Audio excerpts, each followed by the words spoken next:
Hey guys, and welcome to another episode of My Beautiful Chaos with Misty Fitch of Fearfully Made Ministries. Today's episode might be a little bit different than usual because it came to me differently. It came to me during my quiet time, and it's scripture that I've read a million times before. You've probably heard it before, but I'm going to start by reading this particular scripture to you.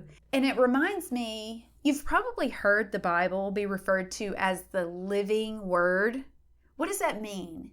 To me, it means it's living, it's breathing, it moves and changes, but it never contradicts itself. It always stays the same, but it changes. Does that even make sense? To me, it does, because when I say it changes, I mean, you can read the same verse every day of the year, but it means something different and speaks to you in a different way depending on what you're actually going through. And today, this scripture just really spoke to me. So I'm going to start by reading it, and then I'm just going to kind of break it down with what I felt God was telling me today, and I wanted to share with you. So we're going to be in Proverbs 4. Proverbs 4, I really read Proverbs 4:20 through 27, but I want to focus on verses 23 through 27. And I'm reading from the New King James Version. Keep your heart with all diligence, for out of it spring the issues of life. Put away from you a deceitful mouth and put perverse lips far from you. Let your eyes look straight ahead and your eyelids look right before you. Ponder the path of your feet and let all your ways be established. Do not turn to the right or the left. Remove your foot from evil. What in the world does that mean? I feel like verse 24 is pretty self-explanatory. It's basically saying to watch what you say. Don't be deceitful in what you say. Don't be misleading in what you say. But then let's keep going because the next part is the part that really spoke to me. Let your eyes look straight ahead and your eyelids look right before you. Ponder the path of your feet. That means observe. Observe where your feet are taking you. Let your ways be established. Do not turn to the right or the left. Remove your foot from evil.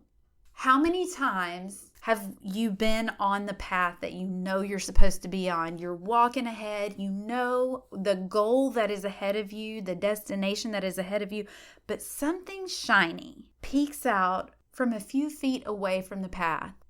So just imagine you're taking a hike. You're going on a hike. Your purpose is to get to the lake. All right? So your purpose is to get to the lake. You want to be at the cliff so you can look over the lake. Maybe there are mountains on the other side. That is your goal. But there's a path you're supposed to walk on. But what if you're walking down that path, you are deep in thought and deep in prayer, but you hear something. You hear something off to the side, and so you start looking. You stop where you're going, you turn, and you look into the trees. You see something. It's kind of shiny, so that gets your attention. What is it that's shiny over there making a sound? Maybe you're a little scared because you don't know what it is, but you're intrigued and you're curious. But you have to be at the end of the cliff because you want to see the sunset. You got to be there at the right time or you're going to miss the sunset. But there's still something shiny over there. Are you going to go off of the path and go see what that shiny thing is that may keep you from seeing the sunset? Because you're right on time. You will get there in perfect timing if you just continue straight. Proverbs 4 is saying, don't turn to the right or the left. Observe where your feet are going. Your path is already established by God. Don't let that shiny thing, that shiny distraction, remove your focus. But what if it's something dangerous? What if it's something that trips you? You're going on the path and there's something that trips you up. So you have a choice. You just get up and you keep going. Or you stay there and you get mad at whatever the thing was that trips you. You want to yell at it. You want to do whatever to take out your anger and frustration on the fact that this thing stopped you in your tracks. You have a goal and this thing tripped you up and stopped you in your tracks. And you're going to be late. But come on, let's really think about it. If we stop and yell at it and get mad at it and let that anger take over us, we're going to be late. I don't know if any of this is making any sense to you today, but it so made sense to me because verse 25, let your eyes look straight ahead and your eyelids look right before you. Do not get distracted by the shiny things. Don't get distracted by the thing that tripped you up way back a mile ago. You're past it. It's kind of like when you're driving a car. You've got a rear view mirror, but you've got a big, huge windshield. Why is the windshield bigger than the rear view mirror? It's because for the most part, you're going forward. If you're looking in the rear view mirror while you're driving, you're not going to go very far because you're going to end up hitting something.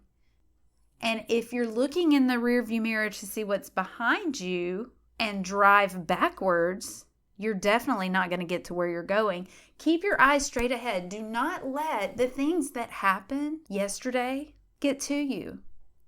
Don't let them distract you from what the goal is ahead. God has directed a path. And if you go just one chapter before, if you go to Proverbs 3 and look at 5 and 6, you've probably heard this before too. This goes hand in hand with this one, with the one I just read. Trust in the Lord with all your heart. Lean not on your own understanding. In all your ways acknowledge Him. He will direct your paths. Trust Him. Even if something tried to trip you up a long time ago, if something tried to trip you up 5 minutes ago, that's okay. God has already directed your path. Was it a snake that's poisonous? It doesn't matter. All you have to do is get up and keep moving forward. Let God take care of whatever that snake was that tried to trip you up and tried to harm you. Don't veer from the path. But what happens if you do? Have you already veered from the path? Have you already gone to the right or to the left? That's not the end of the story, because you know what? There's a sunset tomorrow. Get back on that path. Whatever steps you took to go to the right or left on that path, you take those same steps, but opposite, so that you can get right back on the path. Whatever you have done in your life to take you off of the path, it's just a few steps to get back on it. And then you just keep your eyes looking forward and do not look in that rearview mirror. That's not the way that you're going. God has a beautiful sunset ahead for you. You don't want to miss it. Thank you for joining My Beautiful Chaos this week. If you have any suggestions for topics or questions you would like answered on an upcoming episode, email me at mybeautifulchaos@email.com. See you next week.